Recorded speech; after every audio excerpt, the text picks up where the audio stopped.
चलिए जानते हैं बिहार के 38 जिलों की 50 महत्वपूर्ण खबरें केवल 10 मिनट में। लेकिन उससे पहले आपसे छोटा सा अनुरोध है कि अगर आप हमारे चैनल पर नए हैं तो चैनल को सब्सक्राइब जरूर कर लीजिए। आपका एक सब्सक्राइब हमें इसी तरीके का महत्वपूर्ण और तेज खबरें खोजकर आप तक पहुंचाने के लिए प्रोत्साहित करता है, इसलिए सब्सक्राइब करना मत भूलिएगा।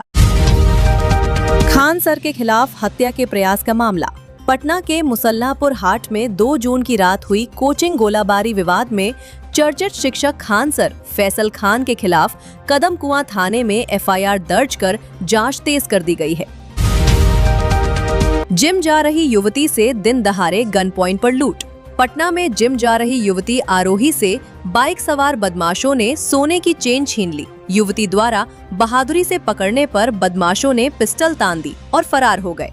सीसीटीवी फुटेज खंगाली जा रही है। बेतिया में ट्रेन से शराब तस्करी का भंडाफोड़। सप्त क्रांति एक्सप्रेस में पेंट्री कार के स्टाफ को शरीर पर 60 विदेशी शराब की बोतलें बांधकर तस्करी करते हुए रंगे हाथों पकड़ा गया। बिहार टेंडर घोटाले में बड़ा action. Special vigilance unit SVU ने भ्रष्टाचार के खिलाफ बड़ी कार्रवाई करते हुए पूर्व चीफ इंजीनियर समेत 3 वरिष्ठ अधिकारियों को गिरफ्तार कर लिया है। खान सर के गार्ड्स गिरफ्तार। पुलिस ने फायरिंग वीडियो के आधार पर कार्रवाई करते हुए खान सर के दोनों निजी सुरक्षा गार्डों को गिरफ्तार कर जेल भेज दिया है। ईडी की जांच में 11 करोड़ की संपत्ति जब्त। गिरफ्तार अधिकारियों के खिलाफ प्रवर्तन निदेशालय ईडी की समानांतर जांच में 11 करोड़ रुपए से अधिक की अवैध संपत्ति का खुलासा हुआ है। कंगन विवाद पर सियासी जंग तेज। लालू यादव के जन्मदिन पर राबड़ी देवी द्वारा सिंगर छोटू छलिया को कंगन दान दिए जाने पर RJD MLC ने बचाव करते हुए कहा कि राबड़ी देवी हीरा नहीं पहनती, ये केवल लोक कलाकारों का सम्मान है। JDU का पलटवार। VIP शौचालय और कंगन दान के मुद्दों पर सत्ताधारी दल JDU ने लालू परिवार पर तीखा हमला बोला है।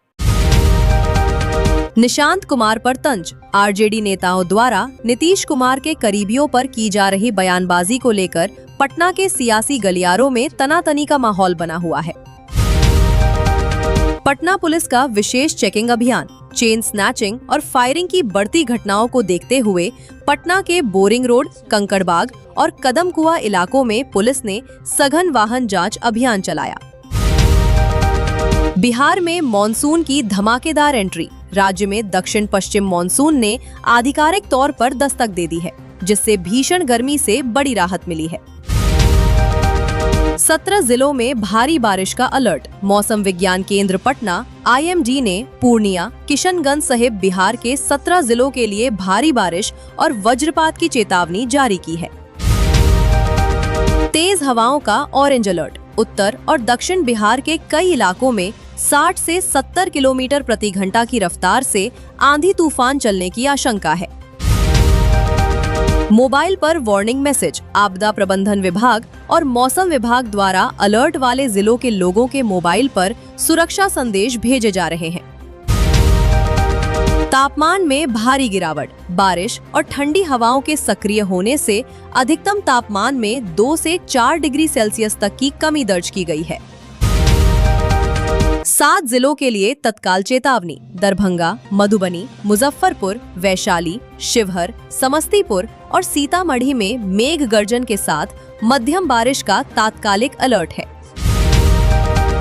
झारखंड की ओर बढ़ता मॉनसून। बिहार को कवर करने के बाद मॉनसून तेजी से आगे बढ़ रहा है और अगले 48 घंटों में झारखंड में प्रवेश करेगा।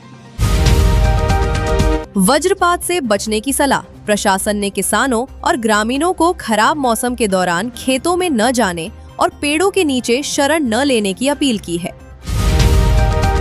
गंगा नदी के जलस्तर में वृद्धि। मॉनसून की पहली बारिश के कारण पटना और आसपास के क्षेत्रों में गंगा नदी के जलस्तर में बढ़ोतरी शुरू हो गई है।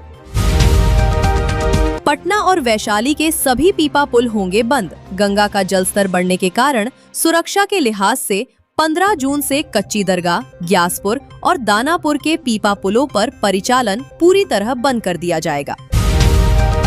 विधान परिषद की 9 सीटों पर NDA का कब्जा। बिहार विधान परिषद चुनाव में एनडीए के सभी 9 उम्मीदवार बिना किसी विरोध के निर्विरोध निर्वाचित घोषित कर दिए गए हैं। पवन सिंह बने माननीय एमएलसी। भोजपुरी सुपरस्टार पवन सिंह को भारतीय जनता पार्टी बीजेपी कोटे से आधिकारिक रूप से विधान परिषद का सदस्य चुन लिया गया है। संजय मयूख भी पहुंचे सदन। भाजपा के कद्दावर मीडिया प्रमुख संजय मयूख ने भी विधान परिषद सदस्य के रूप में जीत हासिल की है। जेडीयू को मिली 3 सीटें। मुख्यमंत्री नीतीश कुमार की party Janata Dal United JDU ने अपने कोटे की तीनों सीटों पर जीत दर्ज की है। एलजेपी रामविलास का भी खुला खाता। चिराग पासवान की लोक जनशक्ति पार्टी रामविलास को भी कोटे के तहत एक विधान परिषद सीट हासिल हुई है। आरजेडी के सुनील सिंह की हैट्रिक। राष्ट्रीय जनता दल आरजेडी के कद्दावर नेता सुनील सिंह लगातार तीसरी बार विधान परिषद पहुंचने में सफल रहे। नीतीश कुमार और विजय चौधरी की बैठक। मुख्यमंत्री नीतीश कुमार ने डिप्टी सीएम विजय कुमार चौधरी के आवास पर पहुंचकर आगामी राजनीतिक रणनीतियों और कैबिनेट के फैसलों पर लंबा मंथन किया।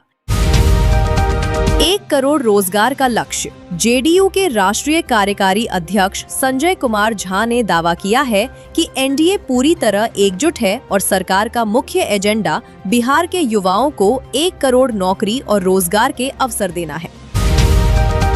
उपेंद्र कुशवाहा की नई रणनीति। राज्यसभा सांसद चुने जाने के बाद उपेंद्र कुशवाहा अपनी पार्टी और एनडीए के जनाधार को लव कुश समीकरण के जरिए मजबूत करने के लिए बिहार का दौरा करेंगे।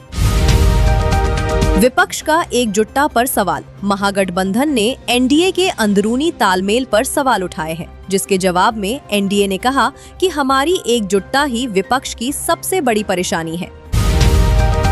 नीट 2026 के लिए बिहार में वायुसेना मुस्तैद। 21 जून को होने वाली नीट परीक्षा को पूरी तरह लीक प्रूफ बनाने के लिए सरकार इस बार प्रश्न पत्र लाने के लिए भारतीय वायुसेना के विशेष विमानों का उपयोग कर रही है।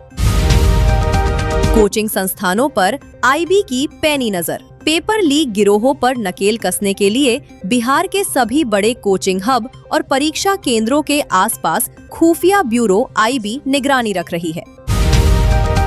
नीट परीक्षार्थियों के लिए सरकारी बसें फ्री। 21 जून को परीक्षा के दिन बिहार सरकार ने सभी 1.56 लाख से अधिक छात्रों के लिए सरकारी बसों में यात्रा पूरी तरह मुफ्त करने का ऐलान किया है।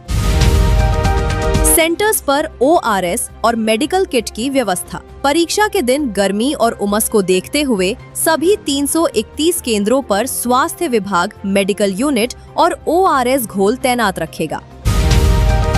सिपाही भर्ती परीक्षा की तैयारियां पूरी। बिहार पुलिस कांस्टेबल भर्ती परीक्षा के लिए प्रशासनिक तैयारियां अंतिम चरण में हैं, जो अगले कुछ दिनों में आयोजित होने जा रही है।